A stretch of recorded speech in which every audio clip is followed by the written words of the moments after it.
Hello, everybody. Welcome to Mastering Medicine with Picmonic.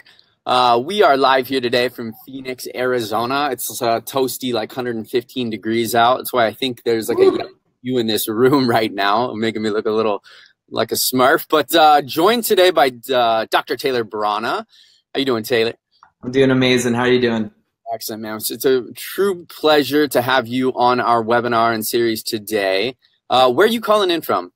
So I'm in Philadelphia, Pennsylvania right now. Nice, nice. And why are you in Philly? Give everybody, both our readers and yours, the listeners today all around the world, an idea of why Philly. Yeah, so Philly is actually an interesting story. So I'm from California originally. And fun fact about me, just to like right in the beginning, when I was 6 years old, I started doing gymnastics. My mom's side of the family is Russian, traditional Russians. They put kids in gymnastics, started training at a young age. And the reason I bring that up is I trained my whole life. And then when I went to college, I was looking for schools with athletic scholarships. And there's not many teams with men gymnastics scholarships. So I got accepted at Temple University in Philly. TU! Anyways, so I got into Temple. And they gave me initially an academic and then an athletic scholarship. So I came over to Philly and stayed ever since. Love it, love it. And so to catch everyone else up, so we've got Philly, and you are currently a second-year intern in your psych, or a second-year resident in psych. Is that correct? Yeah. So in about a week and a half or so, I will be officially a PGY2. Psychiatry resident. That's correct. So I'm just rounding up. I'm already giving you intern year. Done. Congrats. On to the next step. Thank you so much. And so today, and obviously psychiatry probably has an interesting tie back to one of the things we want to talk about today. So you are the founder of happydoc.com and the podcast Happy Doc. Did I say that correctly? Where do you find these? How do people know what they are? And then we're going to get into why did this come about? What are some of the lessons that you ultimately have learned, and how are you going to share some of that back with the audience today? Sure, yeah. And it's the Happy Doc. I know a lot of people will miss it with the in the beginning. So thehappydoc.com. And if you search the Happy Doc on like iTunes and all those channels, you'll find us. Excellent. And what is the Happy Doc? Where did this come from and why? Sure. So the Happy Doc, and I think, all the listeners here are going to really connect with this.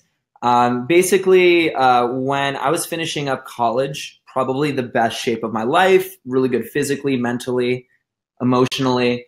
And then I went into medical school, super excited. And the one reason I went to medical school, I always wanted to look up health. I always wanted to look up like nutrition. I was reading articles. I was interested about good health. So obviously pretty natural, do well in college, go into medical school, learn more about health and kind of explore that, right? Yep. And then go into medical school. First year was tough. Second year was harder. And then third year, so I take step one. And I'm pretty much realizing I'm probably in the worst shape of my life. I never had like body pains in my life. My body was killing me in a really bad emotional place. And I was really unhappy. And then meanwhile, you guys know, if you go online, you're reading these articles about physician suicide, you're reading about burnout in medicine. And meanwhile, I'm like, crap, I'm like, X amount of dollars in the hole, we're all, we all took out some loans to do this. You put in a lot of energy and time into the whole process. And I'm realizing for myself, I'm like, crap, I'm not excited about this anymore. And I go into my first clinical rotation, internal medicine, and the doctor I'm working with, I asked her, I said, hey, what gets you excited about medicine? And she tells me I'm excited for my 7 days off, because she had a 7 on, 7 off schedule, right? And so I'm like, wait, so you're telling me like you're doing this for whatever reason and you're not excited about this and you just want to have vacation? I mean, I want to go in and be excited to see patients. I want to go in and be, pumped about the experience. I don't want to just live for the weekend. You know what I mean? I want to be happy. I want to be a happy doctor. And so that kind of evolved into that question. Is it possible to be a happy doctor in today's age? And who can I reach out to kind of speak to and figure out like what are they doing that's different. So that's kind of the whole basis of the podcast, reaching out to people who are excited about medicine, who love what they're doing, who feel fulfilled, and kind of breaking down like what's the secret sauce, like what are they doing that's different, how are they living their lives, what are the habits they're doing, and kind of getting a sense of what we can do today, like in the present moment. I'm very functional, like, so it's not like all philosophical questions. It's like really like what do we do on a daily basis to kind of just feel better and be excited and enjoy the work we're doing. I love it. I love it. And it's interesting. You know, I think some of the parallels of, you know, physical, mental, spiritual exhaustion are some of the things that I think we've even talked about briefly in the past. And it's very prevalent, obviously, in medicine and healthcare and just almost anywhere in the world and life to easily burn out, to feel exhausted, to be overburdened, but especially during the rigorous track of becoming, let's say, a physician. Yeah. So you've had the opportunity over the last, how many, 2 years? Basically, it'll be 2 years soon. I think, you know, third year basically. So yeah, I mean, basically a year and a half to 2 years at this point with the podcast for sure. So 2 years of talking with other students, doctors, experts, and getting a lot of tips and advice. And I hope that we can bottle some of that up today, and you can share it with the world on some of these key points. And it's actually interesting. You worked with Johnny Antoni, one of the art director for Picmonic, and created a Picmonic. So I think we first need to explain what Picmonic is real quick so people understand. But then what it is you actually created a Picmonic with our art director to kind of encapsulate some of these key points, right? And what we're going to do over the next 50 minutes is walk through some of those key points. And I really want to give you an opportunity to share this because I think it's invaluable and things that are either not known or easily forgotten. So, so first off, what is Picmonic? Just so that everyone has a quick understanding. Picmonic. So I actually started Picmonic as a third-year medical student because I was also struggling, but I was struggling predominantly with the ability to learn and retain all the complex information, biochem, micropharm, too many little details. Never felt like I had enough time, and you know, my just between studying first aid or looking at Q banks, I was not able to retain the information long term. So I started leaning on pictures and stories, which became Picture Mnemonics and Picmonic, to help me with those details. It was like once I had a crazy, funny story and a picture to associate it with, I could always remember that information long term. And after I took step, we ended up creating the Picmonic learning system so that we could actually take all of these visual mnemonics and share them with the world, right? And that was kind of our platform.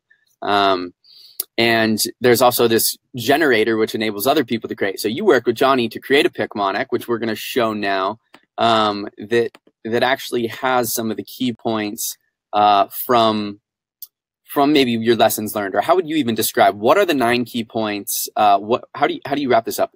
What does it take to be a happy doc?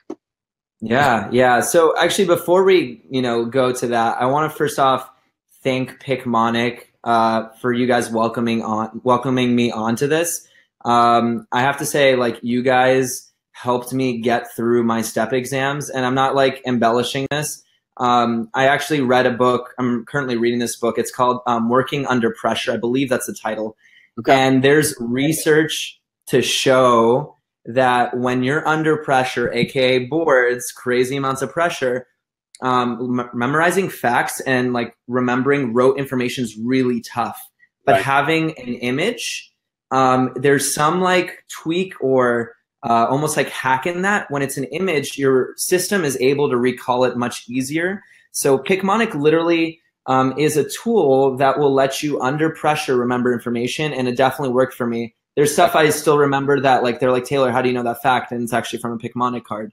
So definitely want to mention that. So in terms of this Picmonic card for you guys, and again, it's a memory tool, just kind of keep things organized for you. Number 1 we're going to talk about is doing what you love. And that's represented by that heart over there, if you see that in that section over there. So, you want to actually go through the entire thing first, or do you want to go step by step? Let's do a brief overview. I'll just tell you kind of like all of the kind of concepts, and then we'll go one by one and just kind of dig a little deeper into that. All right. So number 1, doing what you love, and that's represented by a heart. Perfect. And then number 2, positive mindset. Number 3, the art of medicine. Number 4, protection. Number 5, balance. Number 6, fun and relaxation. Number 7, ownership. Number 8, action. And number 9, the big picture. All right, so we have an illustration here with a lot going on, but ultimately this is supposed to act as a mental image or a memory anchor to help those listening today take these 9 points that Dr. Brana is about to share with us and remember them long term. So let's go one by one, and I really want you to kind of break each one of these down and explain why are they in this picture, what do they have to do with actually becoming a happy doc, more fulfilled, happy in your life. Sure. Let's do it, guys. So number 1, doing what you love. So I want to preface this, you have to have a reason for putting the crazy amounts of time that you're going to be spending in medicine, okay? So it really has to come from, and like that's why the image is a heart. It has to come from your heart. You have to have a passion for it, okay? Now, for a lot of people, especially with me, for example, I went straight through, okay? I went straight through from college into medical school. Some people have a non-traditional path. I actually love when you don't go into medicine right away, but it's great if you did, but you really have to figure that out.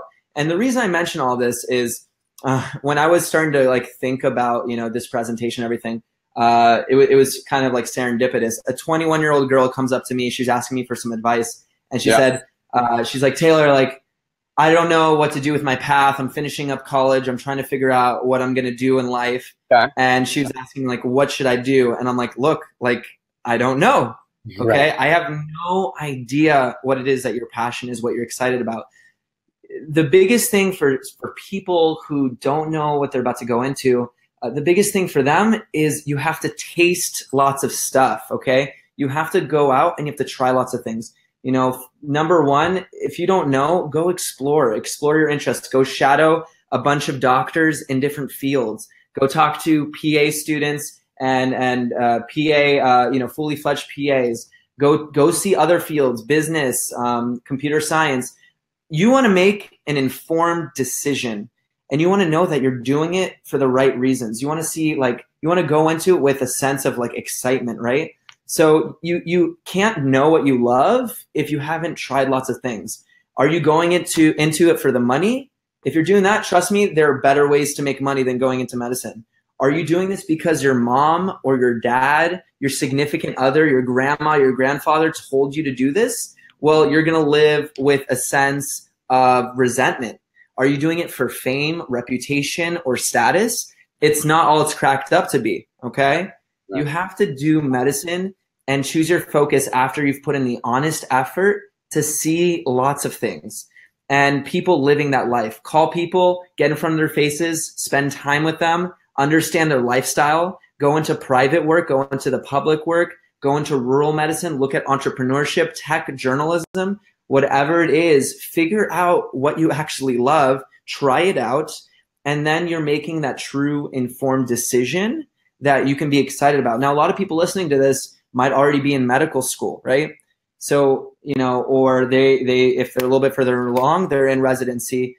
Regardless, you still have areas to taste, subspecialties, areas of different areas of medicine to look into. I'm a resident and I'm running a podcast. You can expand your reach and think about things in different ways. So have that sense of passion, excitement for what you do. It'll really shift your mindset. I love it. And it's interesting because I feel like a lot of people, especially if they have a preconceived notion that they want to become a doctor for fame or money or status or because mom or dad was, right? That's an easy path to start walking down and end up in a place where you don't want to. So the idea that what you're recommending is test lots of things, try lots of things, experiment, get out there, see the world. There's obviously a lot of opportunities and things that you can be passionate about, and doing what you love is more important than doing something for the wrong reasons. It's almost kind of Yeah, I mean, and you know, you guys, you know, as you're going through this process, you're gonna find that, especially even with your friends, you'll hear stories all the time, Ron. I'm sure you've heard stories from friends. You know, I went into X field and I did it for a while, and I like literally could not work anymore. Like they're just like lack of passion and Right. excitement. I mean, I to go through medicine's grueling and tough as it is, It and is. then to not have that heart to be like, I want to help people, you know, in that real like deep like way, with that kind of research based scientific mind, reading studies and going through, that's tough. You have to be crazy strong to get through something like that and not be excited about it. So baseline, you have to be pumped. I love it. I love it. Well, so, and maybe that ties to the second point. So number one is doing what you love, right? So the Yeah. second point is positive mindset. Yeah. Having a positive mindset. So can you help break down what that means? Because I think you even have a little bit different of a take on it than just like a generic version. So what does it mean to you? Yeah. So, you know, for a lot of people will say that like staying positive, it's being happy. And I Hmm. don't even with the podcast, like the happy doc, I'm not like perpetually like always happy, right? Like I'm not always excited and loving my life. I'll get sad all the time. But what I really mean is that your goal, like ultimately big picture, is you're going for a growth mindset and you're ultimately moving in a positive trajectory. Okay. So that's kind of like the when I say positive, it means you're going towards this big goal, dream, or passion of yours. You're moving towards that direction. That's you're moving positively. And there's, you know, as I was reflecting on this, there's a book I want you guys just to be aware of. It's called Anti-Fragility. It's by Nassim Nicholas Taleb. You guys can look it up if you want to. And his idea is called anti-fragility, things that get stronger with more disorder and chaos. You stay strong and you breathe through chaos. You learn to accept this crazy storm of medical school and residency. You take advantage of the difficulties and learn from them. You use all of that pain to find areas of inspiration that you can improve upon and help a lot of people with. You see an issue in medical school, you don't sit there and complain. You think positively. You ask, how can you make your school a better place? You bring up an initiative. You think creatively to solve a problem. The chances are that that issue that you're looking at, that problem in your school, for example, you know, there's many other people that feel the same way. Talk about it. How can you make a culture shift? So as you're hearing that, you kind of see what I'm doing there. All the issues and the problems, those are areas to improve upon. Had a tough day where you're on your clinical rotation and a doctor says, you don't know this, what's going on? You can take it to heart and be mad at yourself, or be like, you know what? He was trying to offer me the fact that I need to work on my knowledge. I'm gonna read up on this. Right. So we use positive thinking, positive mindset to take challenges, struggles, being anti-fragile, and look at the problems and make things better with that.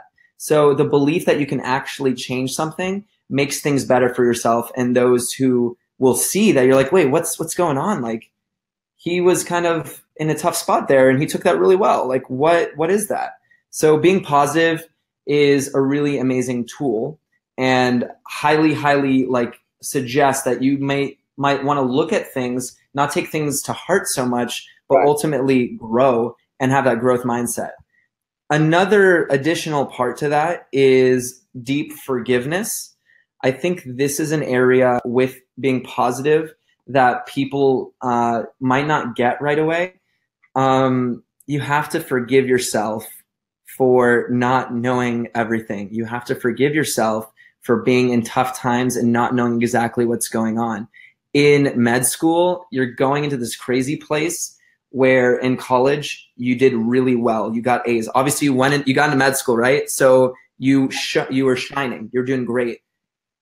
You might not have the same experience in med school. You might have tough situations where you don't know what to do, and forgiving yourself constantly that it's okay not to know stuff. Be super humble and ask for help.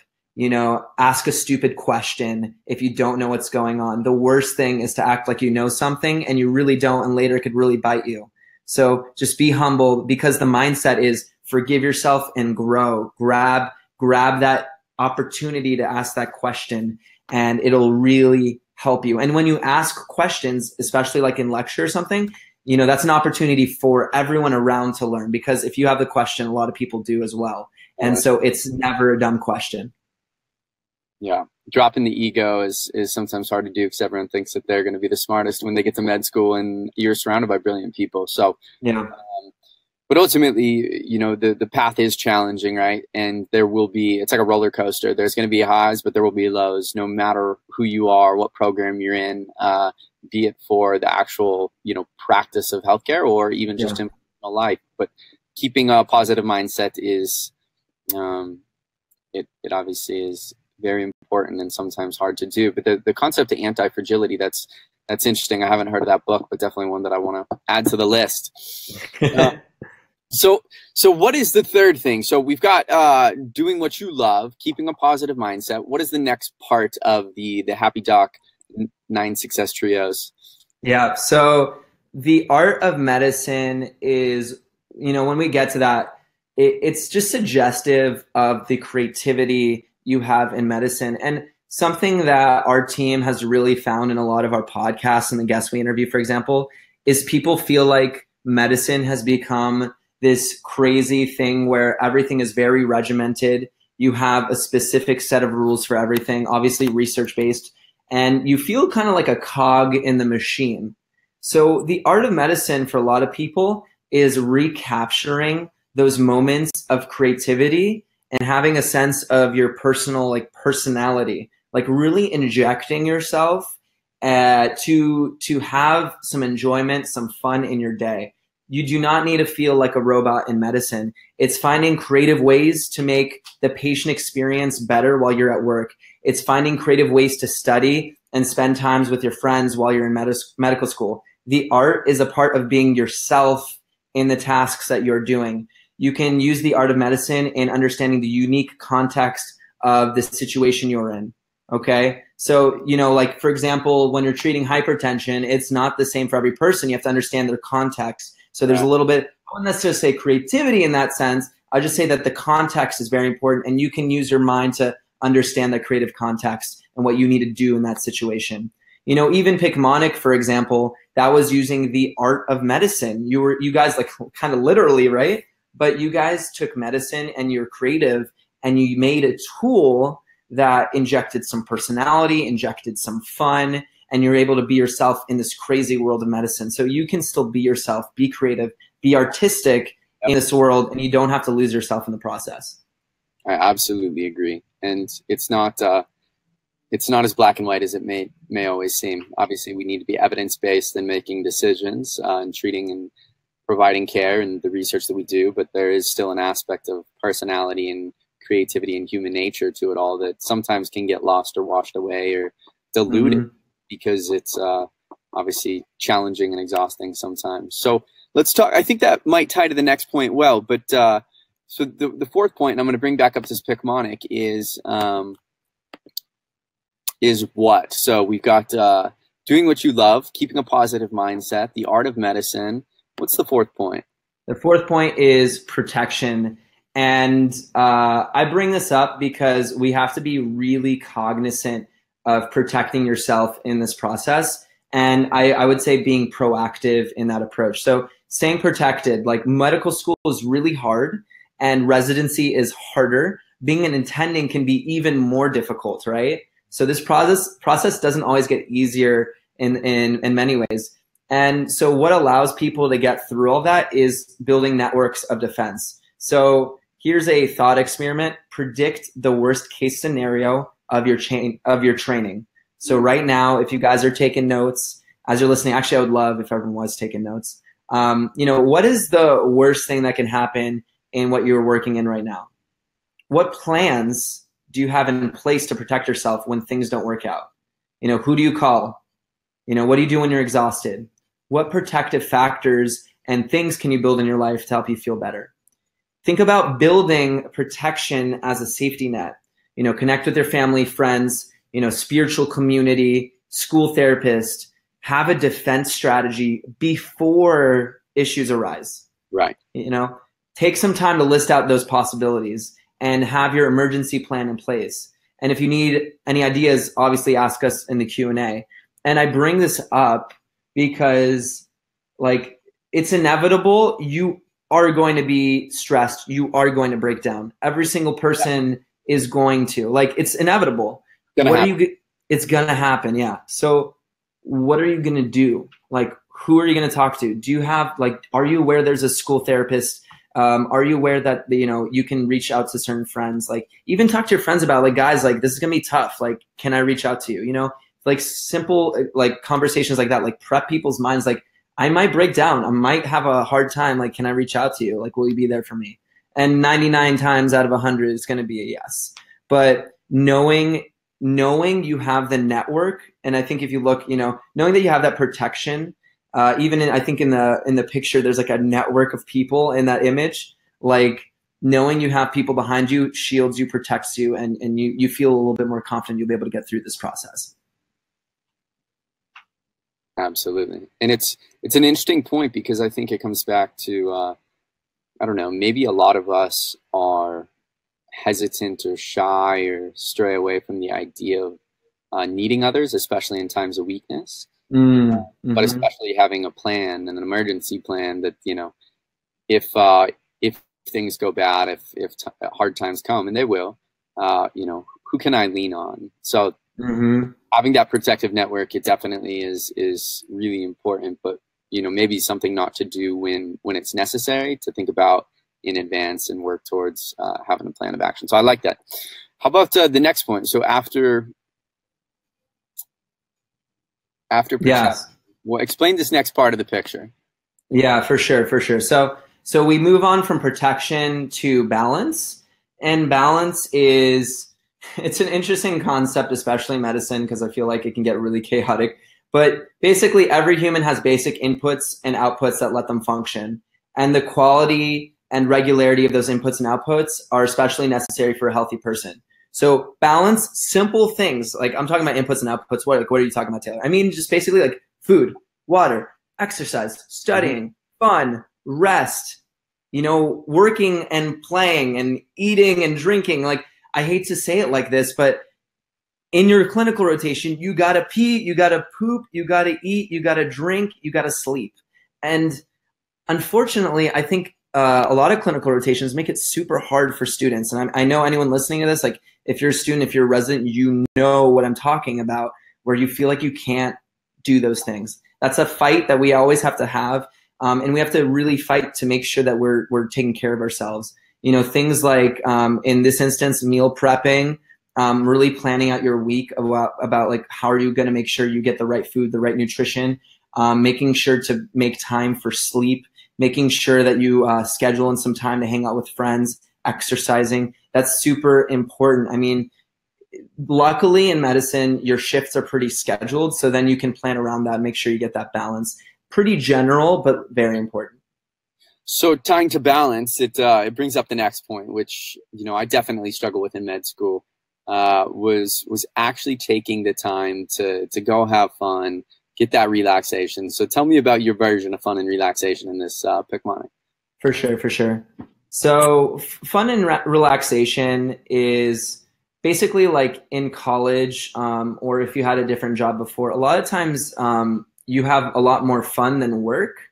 And, you know, medicine is this crazy thing where you're so busy all the time, you actually have to plan out your fun and your relaxation. And then even in this image, you see like there's a biker here, there's someone like laying on a hammock. It's like a pretty just like easy and fun thing to remember in this image. But basically, we have to do a better job of spending time with friends, going out, like literally like just having some fun with your friends. Like seriously, it's a great thing to do. I'll tell you, often studying super hard and then spending some time to go out with friends. Honestly, I did better on the exams because you need some time to incubate the information and not think about stuff. If you think about like a lot of the great like inventions and creators, a lot of the great stuff that comes to you is not when you're actively studying. It hits you in that relaxation period. So you actually like functionally speaking, that fun and relaxation part actually could help you retain information. You know, spending time with your friends is just something that's very important. And I also want to emphasize something that like when you block out that time, let's say you're saying, you know, I'm going to spend an hour and a half, 2 hours with my friends. a lot of people feel guilty during that time. They're like, they feel guilty. Right. And yeah, you're nodding like, Should be. I should be studying. Yeah. I should be working. And Ron, you're like nodding. So I almost feel like you probably have had that thought before. Like, you know, if you block out the time, that's your fun time. That's your relaxation time. And you did that for a purpose. Just like when you're studying, that's your study time. And you have to keep that really sacred. You don't feel guilty. You just do what you say you're going to do. And there's some great things that you can do to relax. I mean, again, that could be in the Q&A. I have some great ideas in terms of some things you can do to relax and enjoy yourself. But that's super important. It's easy to let it go by the wayside. It's easy to feel like, listen, I just need to keep going. I need to keep studying. I have to keep pushing. I don't have time to take a break. But it really does kill the productivity. And it's ultimately, you know, one thing that we talk about, and I've actually had an opportunity to talk about with several people on this webinar series before, is, you know, medicine is not a sprint, right? Medical school is 4 years. Residency can be 3 to 5 to 7 years. And then you're starting a profession, right? So this is not a sprint. It's a marathon. It's long term. And, you know, you have to take care of yourself first and foremost, because it's not going to get easier. You know, the path is consistently hard. It's not just your first 2 years and then third year is easier, fourth year is, it just keeps getting, to an extent, more intense as you level up in the process. So yeah, I think, you know, these points, I mean, the fun and relaxation, the protection, the balance, it is all critical to long-term success and fulfillment and happiness, which is the points you're making. So I'm more or less just agreeing. Yeah. And something I want to add in there is a lot of people have this mindset that it's selfish to take care of themselves. And I want to add this in because like this is like a mental block for a lot of people. It is not selfish to take care of yourself. If you need to change around that dialogue, it's actually you're harming your future patients by not taking care of yourself because you're not taking the time to be recharged and giving your full attention and energy to people. The Dalai Lama had a really good quote, and he basically calls it wise selfishness. It's taking care of yourself and having the wisdom to take care of yourself to take care of others. And super simple concept, but having the wise selfishness to know I need time to rest because that's going to allow me to hit life better. It's going to allow me to contribute to people's lives in a stronger way, more focused way. And I need this time to have fun with my friends and relax. It's beautiful. I dig it. Okay, so we're well, we've got a few more points, and then we'll kind of recap, and then we definitely want to open it up for Q&A. So just to let everybody know one more time there, or if I didn't mention it to begin with, on the side of the webinar widget, you should see a chat icon, and you can send us questions, and we are going to do our best to get to some of those here shortly. So, so Taylor, what is the next point? So tell me about, if I can click on this to bring it up in the illustration, what is ownership and what is even being depicted here? I love this part of the Picmonic, but I don't know what it is. Yeah. So the ownership, like I actually really like this part of the image, probably one of my favorites, is basically like this sailor right here, he's out, he's on a boat, he's going into the waters, and he's navigating his life. You see this compass right here? And you see the like map of the world, essentially. Yeah. He is navigating his life out into the waters, and he's owning that. He's navigating this path, okay? No matter what circumstances come into your way, that is your circumstances. You don't blame, you don't complain to anyone, and you just ask yourself how you can take control of the situation. That book I was telling you about before with handling yourself under pressure. Yeah. People who succeed have a very strong internal locus of control. They believe that they can create and control circumstances in their life strongly. And that belief actually lets them succeed more because they believe that they can do something about it. And when you have that belief, your thinking changes and you actually can take control. So let's think of an example of that. So let's say you fail a test. Mm-hmm. Okay. If someone fails a test, you have one way. One way is to blame, get upset, get mad at the school, say this wasn't my fault, you didn't teach me well, yada, yada. Another take on that is owning that, saying, you know what, I could have done a little bit better here. Starting to think of the approaches that maybe you could have done a little bit better, reflecting on that. And then also being proactive and, going up to your teacher saying, look, I'm struggling in these areas. What can I do to be better? How can I improve? Speaking to them, they're going to appreciate you. Okay. They're going to love that you're being really proactive about it. You're taking ownership of the situation. You're saying, look, I didn't understand these concepts. Teach it to me. I'd love to learn it. I missed it on this first time. I want to know it for boards. I want to know it for STEP. Taking that deep sense of ownership, it makes you feel good. It makes them feel good. And you'll feel like energetically more excited about your life, taking ownership and knowing that you can take action and think about things in a way that you have a sense of control. It's great. It's not happening to you, but you can take ownership of it. And so you kind of wrapped ownership into taking action a little bit. I think that might have been the next point. Yep.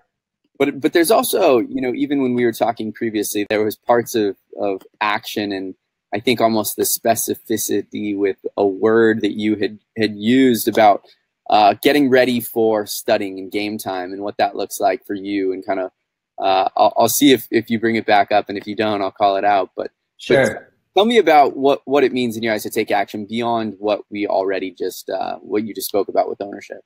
Yeah. So, action to me is like kind of, these are all, I want to really tie this in very nicely here. Everything we're talking about, any concept you read, any podcast you listen to, any book you read, any advice you hear, it is not useful until you actually do the thing. So right. Even as I'm saying these words, super important, as I'm saying these words, I'm actually doing a lot of this stuff, because it would be very inauthentic for me to say this stuff and not act on it. So these are things I'm actually working on as well. So I am not perfect. I'm sure Ron has some mistakes as well, things he's working on. My friends. and so we're all trying to work on this action piece. So, taking deep action is a successful strategy. And it's important to follow through on the things that you're starting to develop and learn and kind of trying to figure out. And something that I really like that kind of is a tip that I give to a lot of people, and I don't see enough of this, honestly. I remember even at school this happened, but this concept, I call it the war room. It sounds really aggressive, but the whole concept here on the war room is you create a space where this is your deep study spot, and you cognitively choose, this is my time to study. Mm-hmm. You turn off your phone, you turn off all the distractions, you whip out all of your resources, everything, and that's your war room. It could be in the library, it could be in your house, it could be at a cafe, but you are setting your timer of X amount of time to study. That's your war room. You're going to battle the material. That's deep. That's an example of deep action. So what I mean ultimately by action is we got to do the things that we're saying that we're doing. That's where the power comes in. That's where the ability to really take your life to a new level with the advice actually works. That's brilliant. Did you have any tips for, a lot of times we can know what we need to do, but struggle to take that action? Yeah. There's always a point in place in life where that happens. Do you have any advice or tips just based on? Yeah, actually a lot. I could talk about this concept for a while, but some small tips, honestly. I think one that I love to tell people is start your day off with a win right away. It could be a small thing like, and it really does, I really do think like kind of the snowball effect. You start small and it can avalanche in a big way. My win that I like to do all the time when I can is waking up and working out right in the morning. So that is something I'm getting up.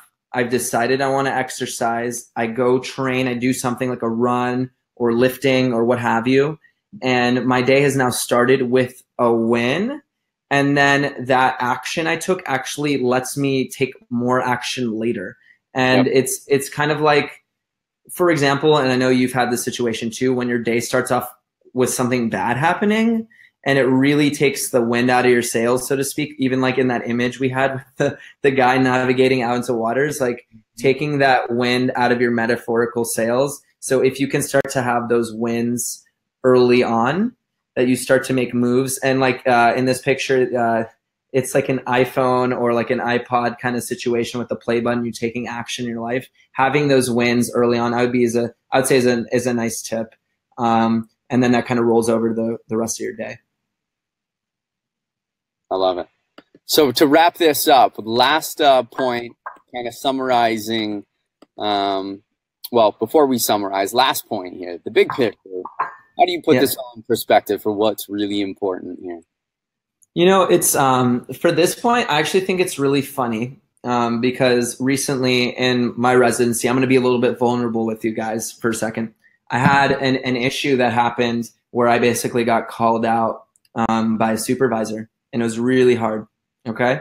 You know, it happens sometimes. We all make mistakes, and I got called out for something. And one of my fellow co-residents said, like, Taylor, you took that like really well. Like, I didn't break down. I like agreed. I worked through the issues. I discussed things. And like, she actually reached out to me, and we kind of confided in how I was feeling about it. And after sharing my feelings, she was like, you took that really well. And it's because of this kind of concept. I think before we say we're a medical student, I think it's very American in a lot of ways to say that you are your career. Okay. Mm-hmm. But before we say we're our career, you got to understand, like Ron and Taylor, like we're human beings, we're humans. And I am Taylor, who is in residency right now. I'm not a resident who is Taylor. You know what I mean? It's not the reverse. So we have to like understand big picture wise, like, look, I woke up this morning with house over my head. My grandpa used to tell me every like when we used to, you know, ask him how he's doing. He's like, I woke up with a house, you know, a roof over my head and food on the table. And it really is that simple. Yeah. It really is that simple. You woke up today, you are in a substantially better place. If you're listening to this, you are in a substantially better place than a lot of people. You got food on the table, you have a shelter over your head, you're learning in a profession that helps a lot of people's lives, and you're learning a lot of this information. Like we're getting so focused on how terrible our lives are because we failed an exam, but do you realize how blessed and how amazing your life actually is? Right. Like when you really think about it, that's kind of the big picture. Everything's okay. You're doing fine. You're alive. You're working. Look, you're smiling. You get it, right? You're live. You're working. You're working on something. You're building your life. Like your life is good. Like in the bigger scope of things, like by virtue of you listening to this, your life's amazing. Your self-worth is not determined by a failed exam, a mistake you had with a patient, a conversation that wasn't pleasant with a coworker or a friend. This life is a journey. One day might feel like the worst, but life goes on and you will get through it. You know, expanding yourself to the broad view reminds you that your life is quite incredible. And that's the big picture. I couldn't say it better myself. We are all incredibly fortunate. So it's hard sometimes, though, to get caught up in the grind. And we call it like the trenches. I mean, I'm down in the trenches and I'm fighting the day-to-day battle. And it's hard to step back and put things in perspective sometimes. So looking at the big picture. So let's take one more second before we jump to questions. I'm going to put this image back up. I want you to just kind of walk through it one more time, summarize it piece by piece, or just do whatever's natural. So we've got the happy doc, and you are the happy doc. You're the essence of the happy doc. Woo! Love it. So with this happy doc, what do we got here? All right. So being a happy doctor is about having a passion for what you do. So you got to love. You have to have love in that part of it, okay? You have to stay positive, and you have to have the positive mindset. You have to find creativity in your work or the art of medicine. You have to build out protection, okay? You have to find a sense of balance. You want to build in fun and relaxation. You want to take full ownership of your circumstances, and you want to take deep action to take advantage of your opportunities. And then lastly, it's important to think about the big picture. That is, everything is going to be okay, and it will continue to be so. You have succeeded thus far. You have the skills, you have the talents that will provide numerous opportunities for you in medicine, but more importantly in life. So keep learning, keep growing, and those are the major concepts that you'll see in that Picmonic. That's phenomenal. I love the Picmonic. I love that you guys were able to create that. And, yeah, it was awesome. Definitely, it's a neat illustration. So what we want to do now is I've seen a couple questions come in. I know it's Sunday, so might be a few less questions and active participants this afternoon. Taylor, did you actually have an open thread on your end as well? I didn't know. Actually, no, I did not. All right. So we definitely have a lot of love coming in, and people saying just thank you, Dr. Brana, appreciate you, love the advice. So if there's any questions, just want to give everybody another minute or two to chime in. I think it's an interesting opportunity to get into some more specifics. But if not, also want to give you an opportunity. Let's do that real quick. Let's give you an opportunity to talk about the Happy Doc podcast or the website or just anything out there that you're doing to help others. Just I want to give you a minute to talk about what you've got going on as well. Sure. Yeah. So while the questions are populating, some of the things about kind of what we're doing. So first, to find us, you can go on thehappydoc.com. You can also go onto iTunes and search The Happy Doc, and all of our social media handles are at Happy Doc Podcast. So that's on Twitter, it's on Instagram, it's on Facebook. You just use at Happy Doc Podcast at the end of all of those links. Basically, like I explained before, we get to reach out and speak to people who feel fulfilled or doing something interesting in medicine. And the basis about that is, what makes them feel fulfilled in whatever aspect or work that they're doing. And we kind of break that down. It's not going to just be the podcast, by the way, although that's the focus right now. Because of what we're hearing from guests, we're also building out some tools we think will be helpful for students and doctors in the future. But that's kind of later down the line. Beyond that, I think, and I was telling Ron earlier before we had this conversation, there are just so many gems and really awesome quotes that I would have never known, things I would have never known unless I asked the question and talked to these people.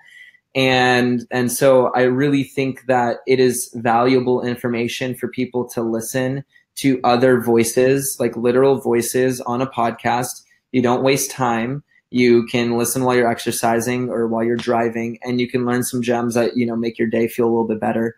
And I have many examples of that. So that's great.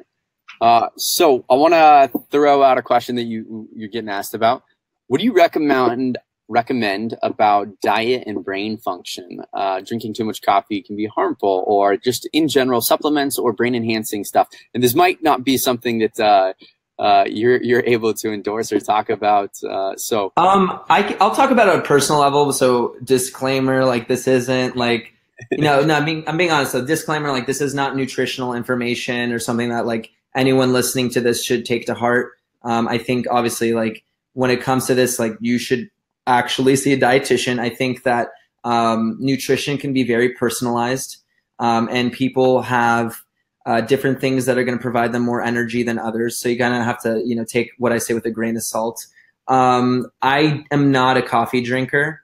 I actually have kind of the reaction that caffeine makes me super jittery and all of those things. So I stay away from that. I'm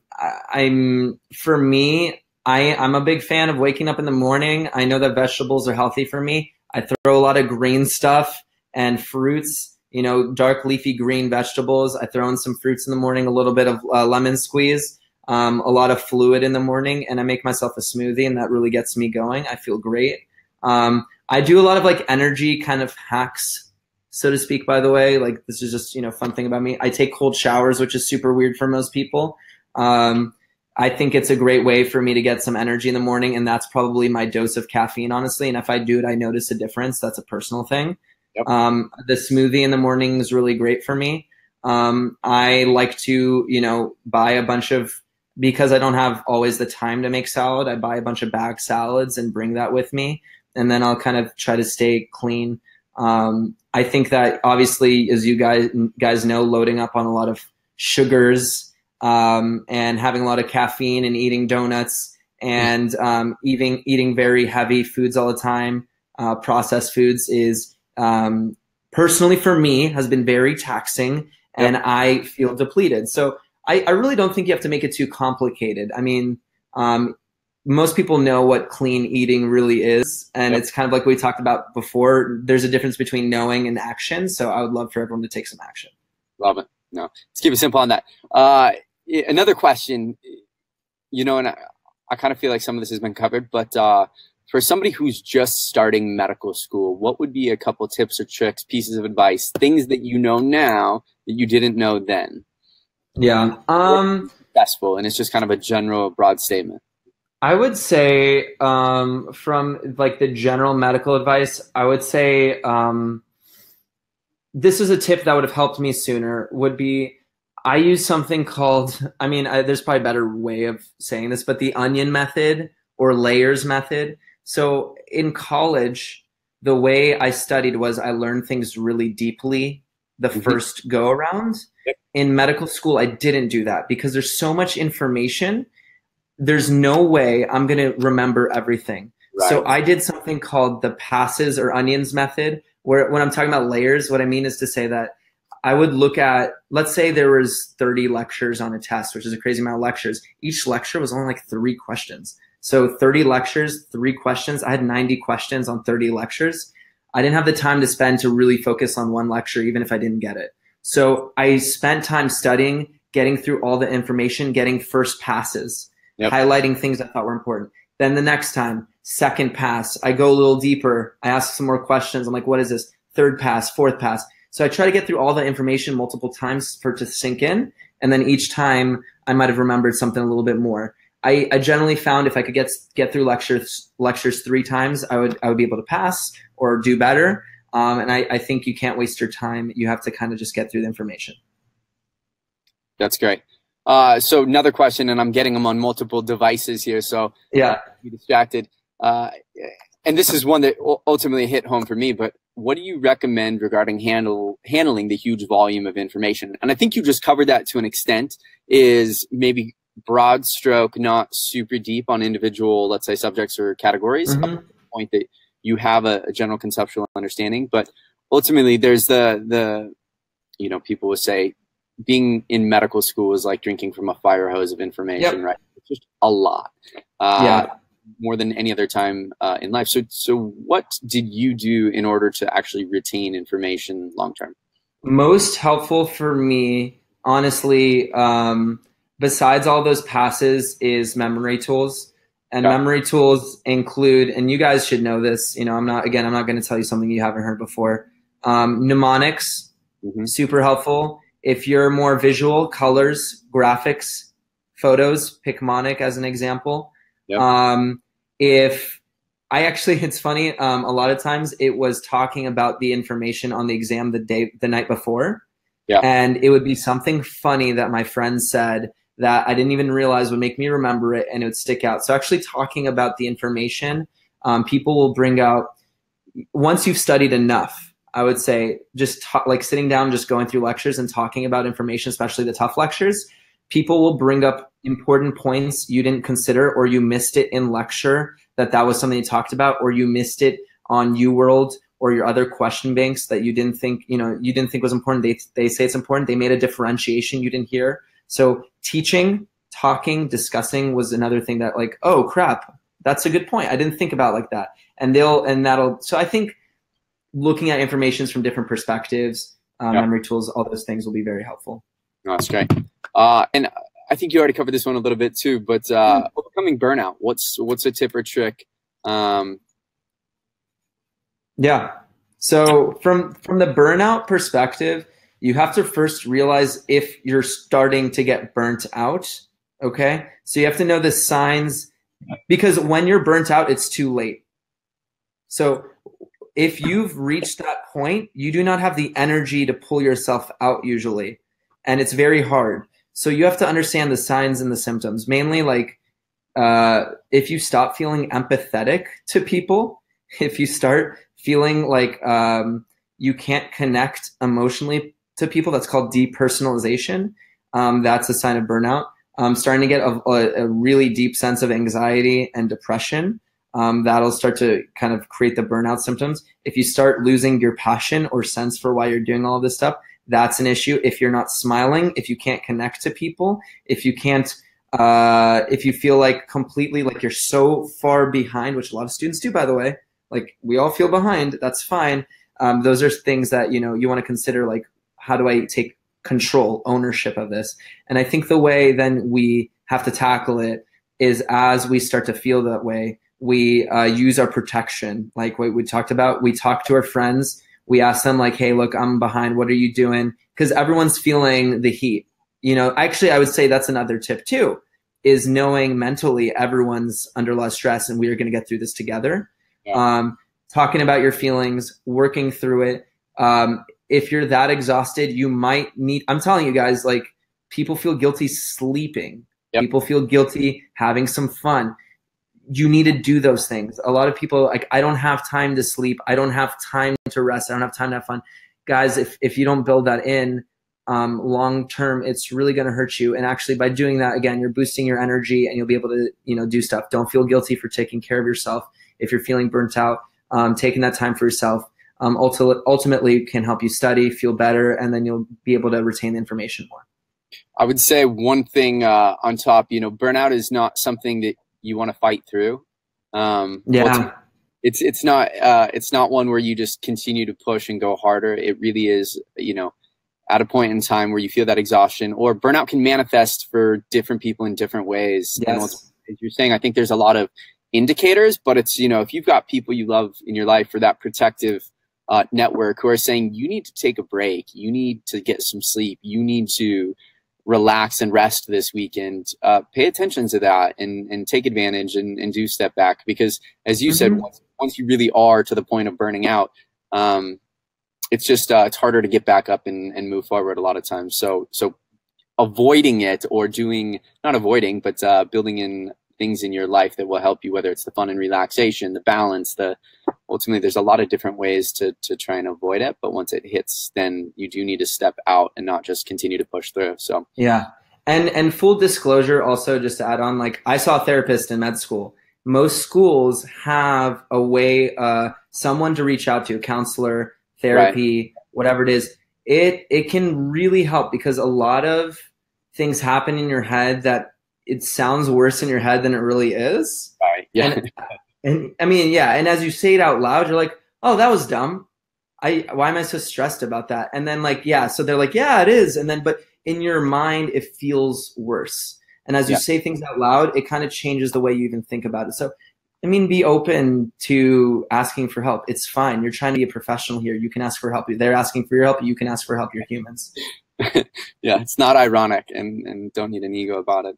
It's okay to let your guard down and get help. I mean, ultimately, I feel like I burned out in medical school, and even being an entrepreneur, and the journey of Picmonic over the last 7 years. I've burnt out with this multiple times, where, you know, 100%. It's hard, and you know, it's the challenges in life that as we get through them, they make us stronger. But that doesn't mean that it's easy to always get through them. So burnout's real. Well, I think you know, we're kind of wrapping up on the hour. So first and foremost, want to you know, extend just sincere gratitude, Taylor, Dr. Brana, for you joining us today and sharing some of your wisdom with our audience. You know, we've got students around the world who use Picmonic, and I think that it's really just a neat opportunity for them to hear from others who've been successful. So the Happy Doc podcast, thehappydoc.com. Definitely encourage everyone to check it out. Listen to someone say that. I think you have what, like over 50 podcasts already? Yeah. So we have recorded around 55. I think live it's around 50 right now. So that's fantastic. So I know I need to go and catch up on some of those.